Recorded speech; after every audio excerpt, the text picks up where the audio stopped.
दीदी जो थी वो खेला कर जाती थी। जी जी जी। दीदी हमेशा बंगाल में खेला करती थी। 15 साल दीदी ने बहुत खेला किया, लेकिन अब दीदी का अब खेला हो गया। अब दीदी अब खेला हो गया। तो देखिए बंगाल भाजपा का हो चुका है। कश्मीर में भी यकीनन कमल का फूल खिलेगा और 2029 में कश्मीर में भी हम जीतेंगे। क्या? ममता दीदी ने 15 साल बंगाल पर राज किया और स्वाभाविक रूप से एंटी इनकम्बेंसी बनती है। 15 साल बहुत लंबा समय होता है, बड़ा समय होता है। और 15 साल बाद बीजेपी ने स्वीप किया है बड़ी जीत के साथ। बीजेपी ने 2026 में असेंबली के इलेक्शंस जीत लिए हैं। जय हिंदुस्तान जिंदाबाद। आप देख रहे हैं जेके मीडिया।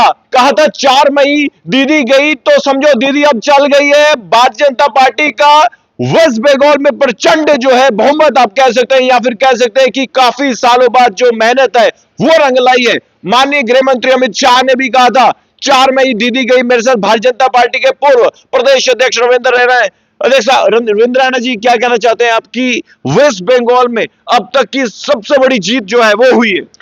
भारतीय जनता पार्टी ने वेस्ट बंगाल, असम और पांडिचेरी में जबरदस्त जीत हासिल की है। वहीं तमिलनाडु में भी भारतीय जनता पार्टी ने AIADMK गठबंधन में बहुत सारी सीटें जीती हैं, 75 के आसपास। केरल में भी बीजेपी का वोट प्रतिशत बहुत अच्छा बढ़ा है। लेकिन जैसा आपने खुद कहा कि सबकी नजरें 4 मई बंगाल पर थी। बिल्कुल।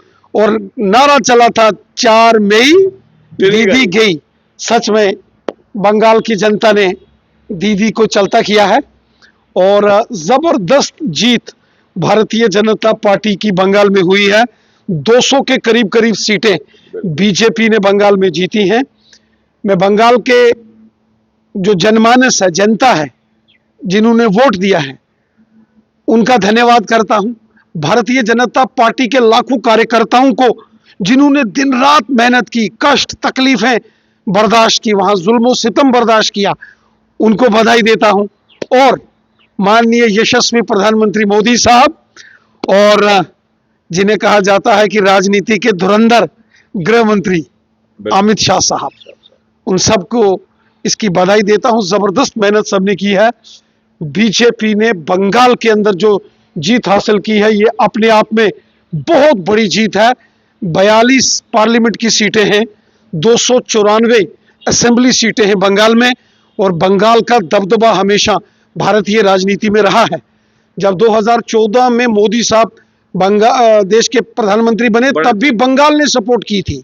2019 में, 24 में पार्लियामेंट में तो हम जीतते थे, लेकिन असेंबली के अंदर दीदी जो थी वो खेला कर जाती थी। जी जी जी। दीदी हमेशा बंगाल में खेला करती थी। 15 साल दीदी ने बहुत खेला किया, लेकिन अब दीदी का खेला हो गया। अब खेला हो गया। तो देखिए बंगाल भाजपा का हो चुका है। और देखिए सबसे बड़ी बात, सबकी निगाहें जो थी वो इन्हीं चुनावों को लेकर थी और वेस्ट बंगाल पे थी। और सब लोग कह रहे थे कि खासकर भारतीय जनता पार्टी का एक एक कार्यकर्ता अपनी फेसबुक वॉल पर लिख रहा था 4 मई दीदी गई। आज 4 मई है, दीदी गई है। अब मुझे बताइए, देश की जनता ने जिस तरीके से माननीय प्रधानमंत्री मोदी साहब पर विश्वास किया, उसी प्रकार बंगाल की जनता ने भी इस बार डबल इंजन सरकार पर विश्वास किया है। हालांकि पार्लियामेंट के चुनावों में बीजेपी बंगाल से सीटें जीतती थी, लेकिन कहीं ना कहीं असेंबली इलेक्शन में आते आते खेला हो जाता था। लेकिन इस बार बंगाल की जनता ने परिवर्तन किया। ममता दीदी ने 15 साल बंगाल पर राज किया और स्वाभाविक रूप से एंटी इनकम्बेंसी बनती है। 15 साल बहुत लंबा समय होता है, बड़ा समय होता है। और 15 साल बाद बीजेपी ने स्वीप किया है बड़ी जीत के साथ। बीजेपी ने 2026 में असेंबली के इलेक्शंस जीत लिए हैं। बंगाल की जनता ने मोदी जी पर, अमित शाह साहब पर, भारतीय जनता पार्टी पर विश्वास किया है और बड़ी बम्पर जीत बंगाल में भारतीय जनता पार्टी की हुई है। अभी आखिरी सवाल, अब अगला जो है कह रहे कि पंजाब अब जो है वो भारतीय जनता पार्टी का होगा। क्या लग रहा है कि पंजाब के अंदर जो पिछले दिनों हमारे देश के माननीय गृह मंत्री अमित शाह साहब की रैली हुई, बहुत गजब की रैली हुई है। मैं उसके बाद पंजाब गया था, मैंने पंजाब के अलग अलग शहरों का दौरा किया।